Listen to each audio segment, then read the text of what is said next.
Hello दोस्तों, नमस्कार। स्वागत है आपका अपने YouTube channel top 10th education Hindi में। आइए आज की इस वीडियो में बात करेंगे हम धातु से रिलेटेड कुछ प्रश्नों के बारे में, और एक होता है एनोडीकरण के बारे में, और धातुओं की सक्रियता श्रेणी क्या होती है। ये पार्ट नंबर 3 है, मेटल और नॉन मेटल से। क्या होता क्वेश्चन है, क्या होता है जब धातुएं जल से क्रिया करती हैं।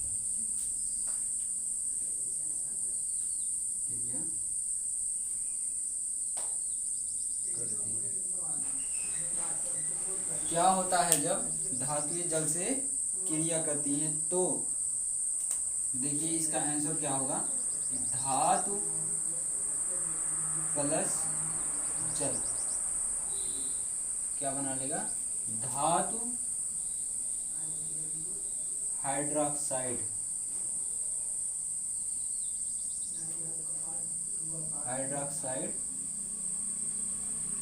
और क्या निकलेगा बाहर, हाइड्रोजन गैस।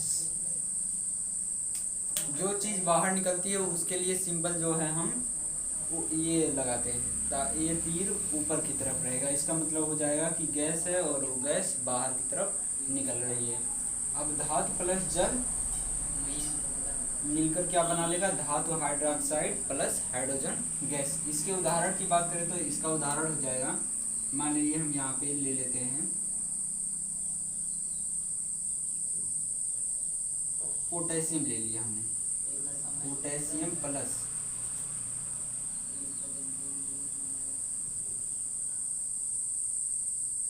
पोटेशियम नहीं लेते हैं, हम ले लेते हैं मैग्नीशियम ले लिया हमने, मैग्नीशियम प्लस H2O।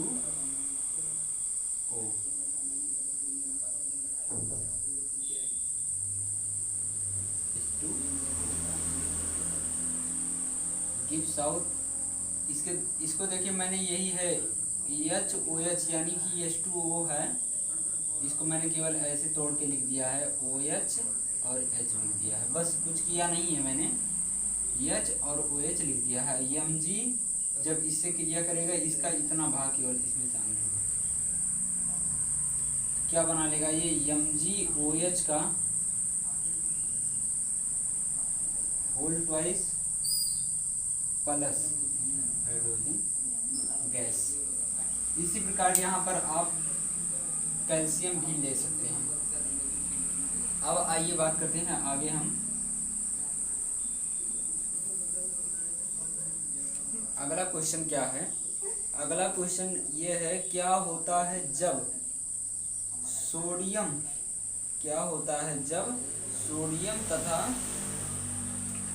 पोटेशियम जैसी धातुएं ठंडे जल से क्रिया करती हैं। क्या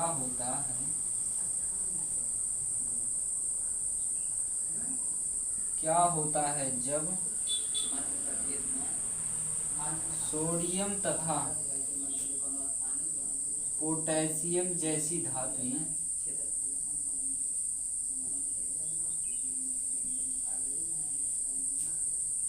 ठंडे जल से क्रिया करती हैं।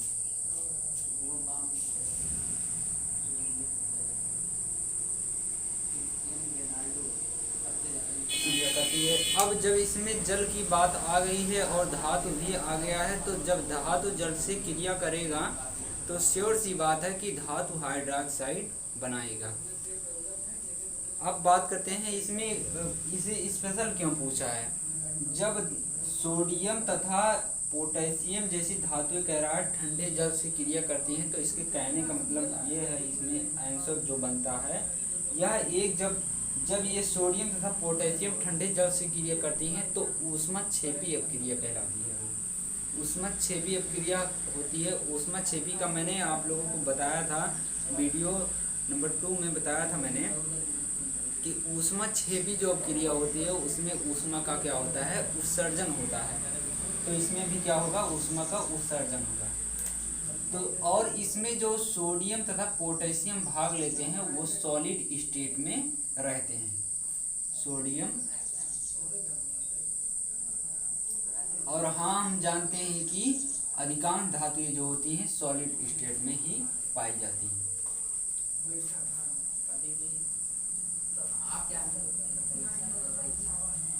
gives out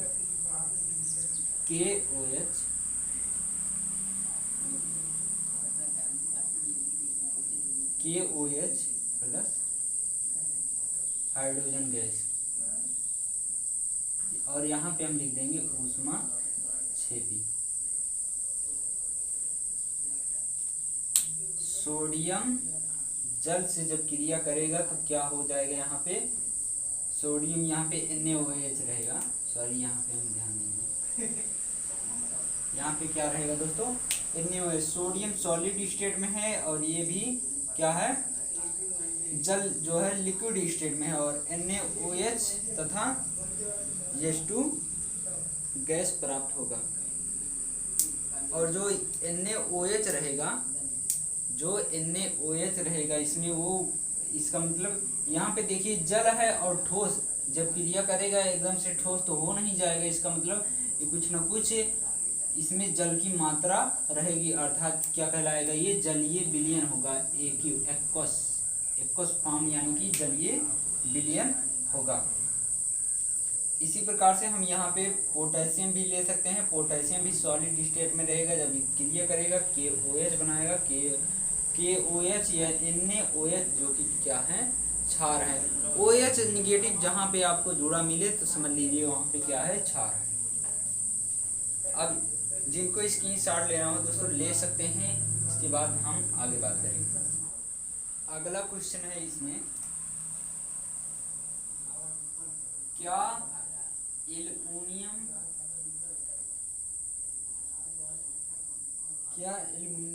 आयरन तथा जिंक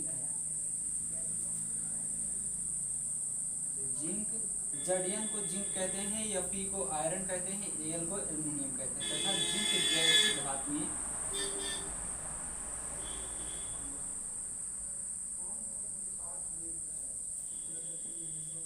जल से क्रिया करती हैं, जल से क्रिया करती हैं। इसके बाद लिख देगा स्पष्ट कीजिए।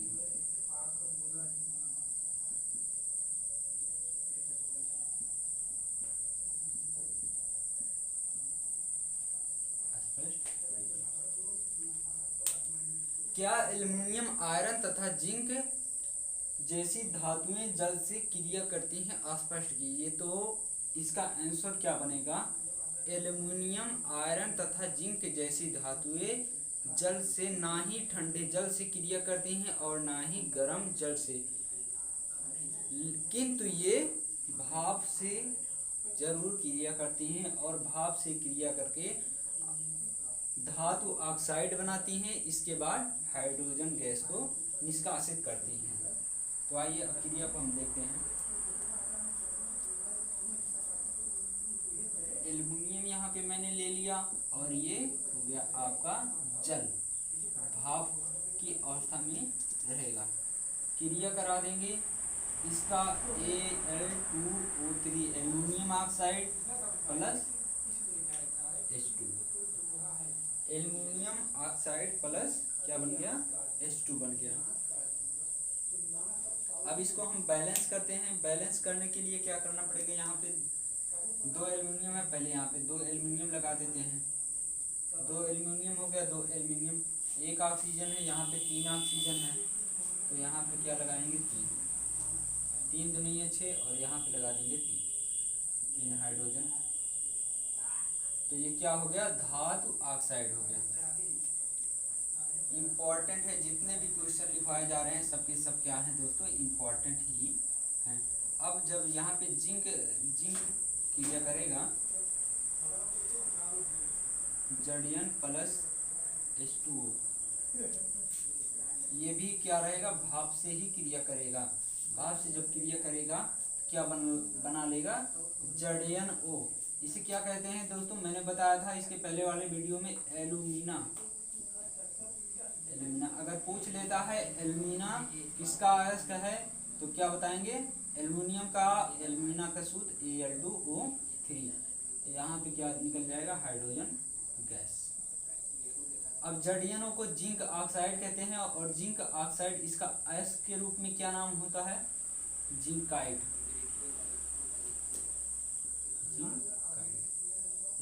इम्पोर्टेंट ये भी है, पूछ लिया जाता है कि जिंकाइड किसका अयस्क है, तो जिंकाइड किसका अयस्क है दोस्तों, जिंकाइड जो है जिंक का अयस्क है। बैलेंस देख लेते हैं, यहाँ पे एक ऑक्सीजन, यहाँ पे एक ऑक्सीजन और यहाँ पे 2 हाइड्रोजन है, 2 हाइड्रोजन इधर भी है, पूरा है। अब बात करते हैं इसके आगे, ये क्वेश्चन हो गया। इसके अगला जो क्वेश्चन है ये है, कौन कौन सी धातुएं, कौन सी धातुएं H2O अर्थात जल से क्रिया नहीं करती हैं।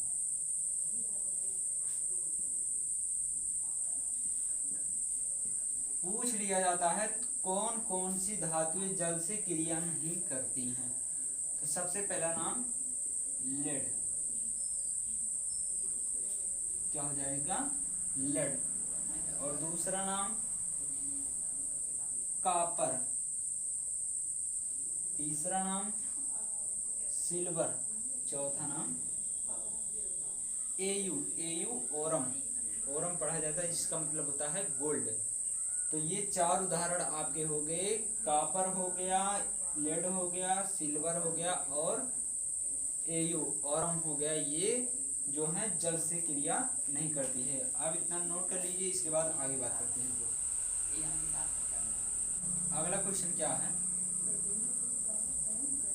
क्या होता है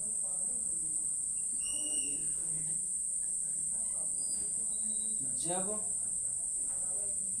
धातुएं अम्लों से क्रिया करती हैं,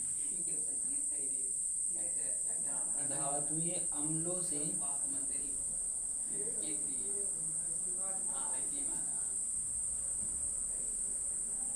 क्या होता है जब धातुएं अम्लों से क्रिया करती हैं।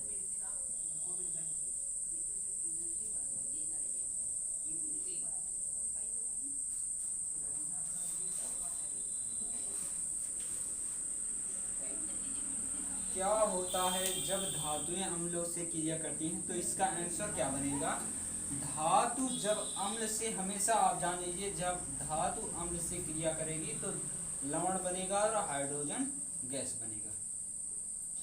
तो यहाँ पे हम उदाहरण ले लेते हैं, सोडियम क्रिया करवा दिए हम अम्ल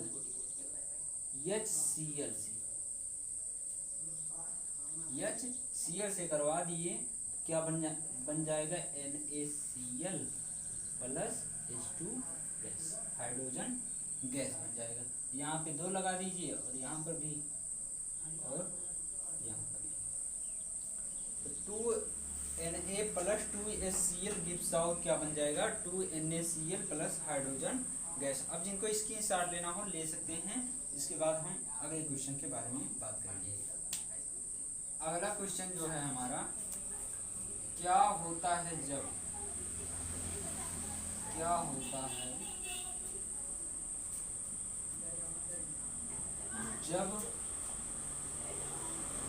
HNO3 धातु से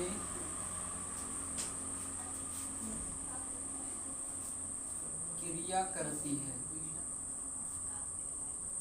क्रिया स्टार बना लीजिए दोस्तों, ये इम्पोर्टेंट क्वेश्चन है, करती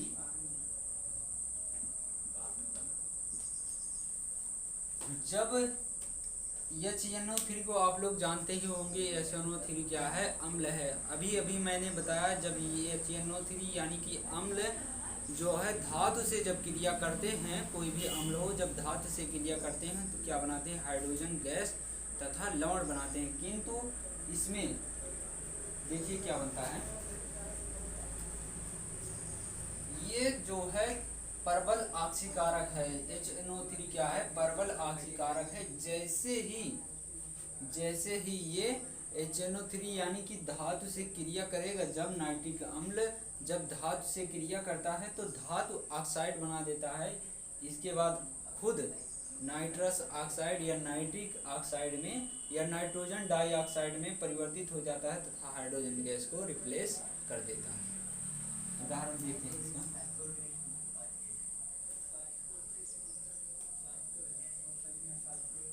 यह प्रबल आक्सीकारक होने के कारण, इसमें लिखेंगे यह प्रबल आक्सीकारक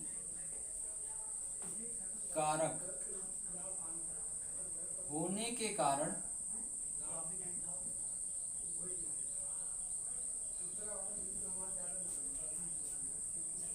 यह प्रबल आक्सीकारक होने के कारण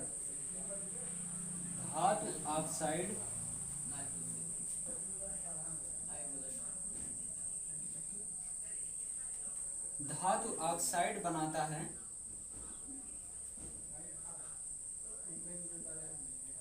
तथा खुद नाइट्रिक ऑक्साइड या नाइट्रस ऑक्साइड या नाइट्रोजन डाइऑक्साइड में परिवर्तित होकर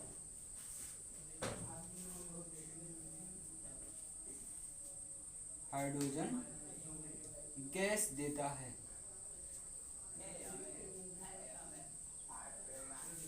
हाइड्रोजन गैस देता है।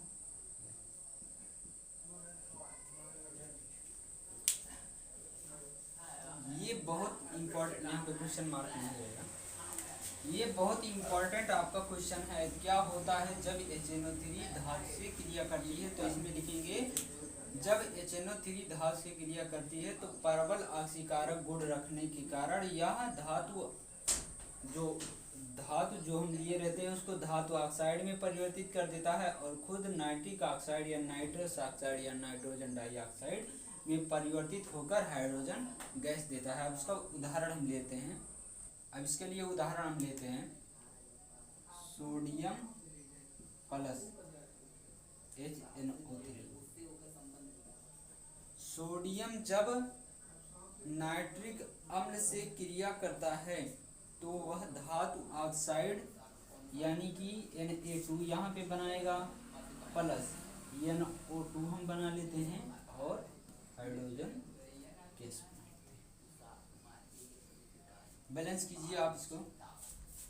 2Na हो गया और यहाँ पे कितना ऑक्सीजन है? एक ऑक्सीजन इधर है, 2 1 3 है, 3 ऑक्सीजन यहाँ पे, 3 हाइड्रोजन 2 है, 2 हाइड्रोजन लगा दिए हैं, 2 हाइड्रोजन हो गया, 2 3 6 ऑक्सीजन और यहाँ पे अगर हम लगा देते हैं 2 नाइट्रोजन हो गया, 2 नाइट्रोजन इधर भी, 2 2 4 ऑक्सीजन, एक यहाँ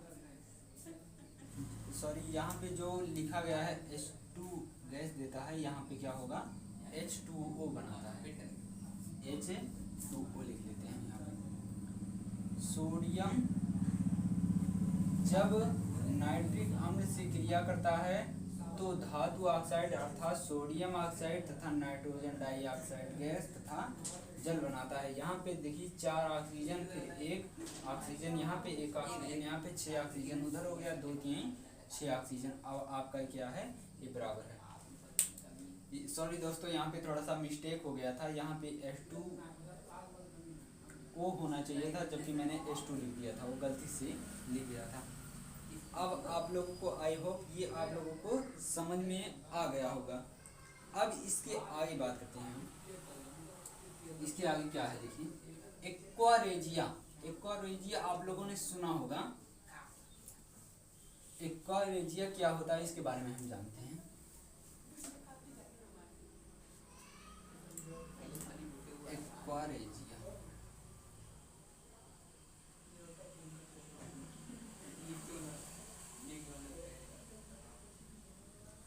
एक्वारेजिया इसको क्या कहते हैं? रॉयल जल या अम्लराज, एक्वारेजिया को रॉयल जल या अम्लराज भी कहा जाता है। अब ये होता क्या है इसके बारे में जानते हैं।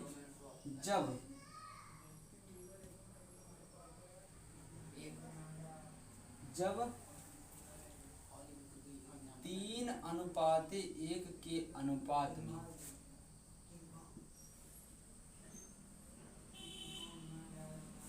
जब 3:1 के अनुपात में HCl तथा HNO3 को मिलाया जाता है तो जो विलयन प्राप्त होता है वह क्या कहलाता है, एक्वारेजिया। 3:1 के अनुपात में HCl तथा HNO3 को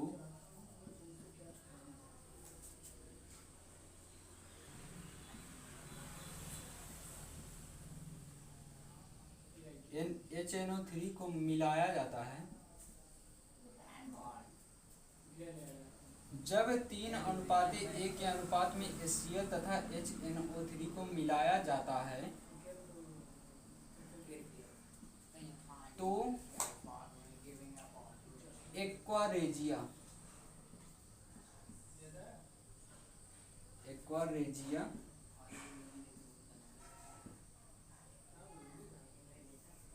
या अम्लराज का निर्माण होता है।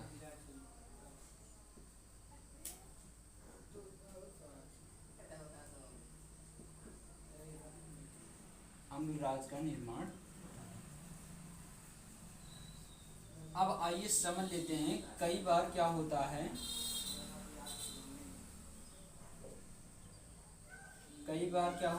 हमसे पूछ लिया जाता है जो 3 है, 3:1 के अनुपात में क्या क्या मिलाया जाता है तो हम बता देते हैं कि HNO3 रहता है और HCl रहता है। तो इसमें दिक्कत क्या होती है, दिक्कत ये होता है कि कभी कभी कह देते हैं कि 3:1 के अनुपात में नाइट्रिक अम्ल, शांत नाइट्रिक अम्ल तथा शांत HCl को मिलाया जाता है, तो यहाँ पे गलत हो जाएगा। अब देखिए क्या कहते हैं, अब देखिए यहाँ पे 3 है तो ये 3 समझ लीजिए इसको हम दे रहे हैं मिलाने के लिए, तो ये 3 को मिला लेगा और जिसके पास कुछ नहीं होता है उसके पास 1 होता है, तो इसको 1 हम दे रहे हैं। अब समझ में आ गया होगा। यहाँ पे 3 जो है पीछे है, HNO3 के पीछे रहता है 3, तो वो HCl के लिए प्रयोग किया जाएगा। अर्थात 3 बूंद अगर HCl रहेगा तो 1 बूंद क्या रहेगा, HNO3 रहेगा। यहीं से आपको याद करना है, 3 इसका पीछे देखना है, मतलब कि HNO3 में 3 पीछे है तो 3 जो है 3 मात्रा HNO3 की नहीं लगेगी, वो लगेगी इसकी HCl की। अब बात करते हैं इसके आगे।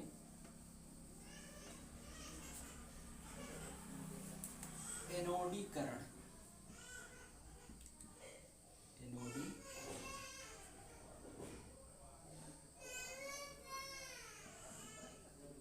एनोडाइजिंग।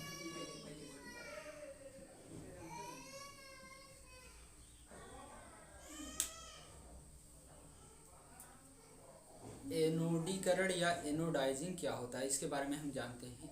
एनोडीकरण, जब एल्युमिनियम की परत पर ऑक्सीजन की मोटी परत चढ़ जाती है तो उसे क्या कहते हैं, एनोडीकरण कहते हैं।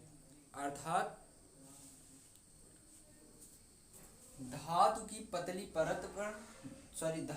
परत पर ऑक्सीजन की पतली परत का जम जाना, ये क्या कहलाता है, एनोडीकरण कहलाता है।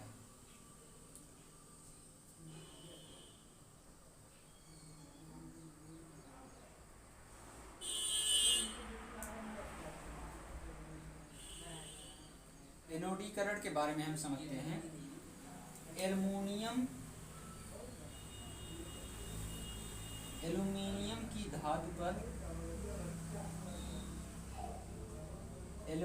की धातु पर ऑक्सीजन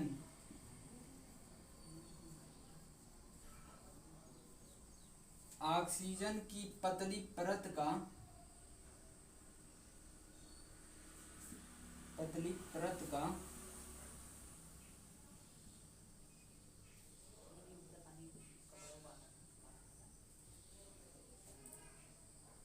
चढ़ना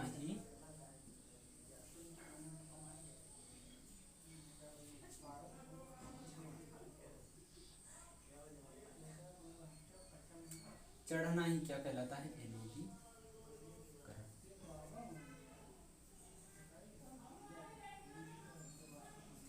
एनोडीकरण।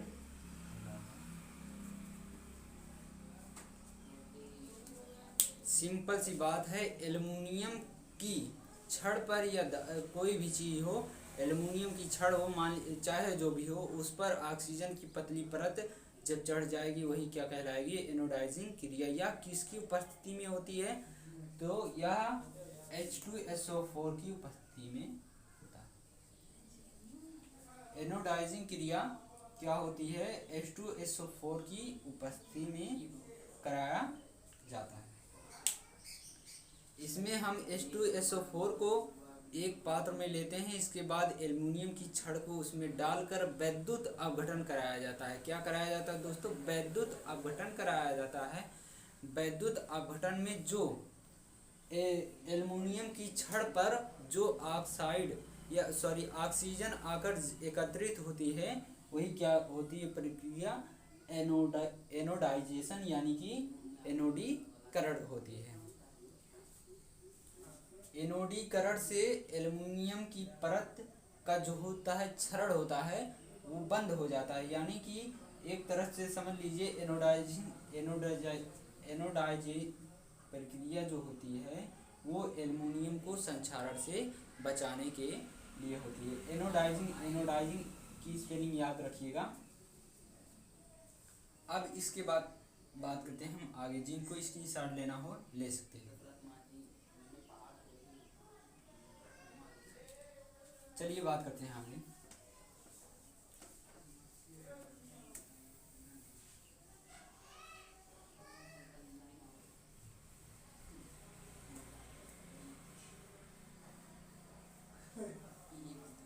सक्रियता श्रेणी क्या है? सक्रियता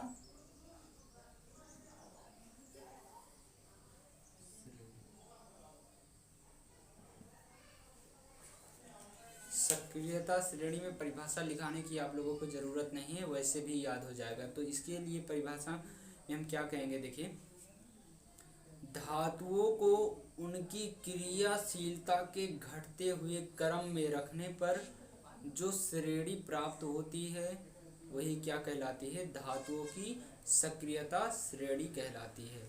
एक बार फिर से सुनिए, धातुओं को उनकी क्रियाशीलता के घटते हुए क्रम में रखने पर जो श्रेणी प्राप्त होती है वो क्या कहलाती है?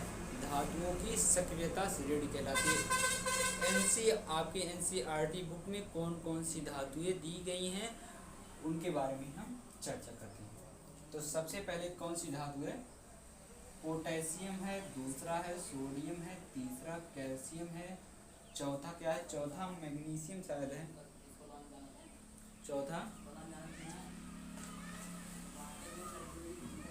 चौथा मैग्नीशियम है, फिर इसके बाद एल्युमिनियम है, फिर इसके बाद जिंक है, फिर इसके बाद आयरन, फिर लेड है, लेड के बाद क्या है? हाइड्रोजन है। अब इसके बाद क्या है? कापर है, Hg है, Ag है और Au। ये अभी 2019 में NCERT के बुक में दिया जाने लगा, नहीं तो जब हम लोग पढ़ते थे सबसे पहले लिथियम होता था, इसके बाद ऊपर आयरन होता था और Hg तब नहीं था, प्लेटिनम हुआ करता था। अब इसमें देखिए, जो हाइड्रोजन से ऊपर जो स्थित धातु है ये क्रियाशीलता का घटता क्रम है। क्रियाशीलता का घटता क्रम क्रियाशीलता का क्या है, ये घटता क्रम है। जो हाइड्रोजन से नीचे उपस्थित धातु हैं ये क्या है, कम क्रियाशील है।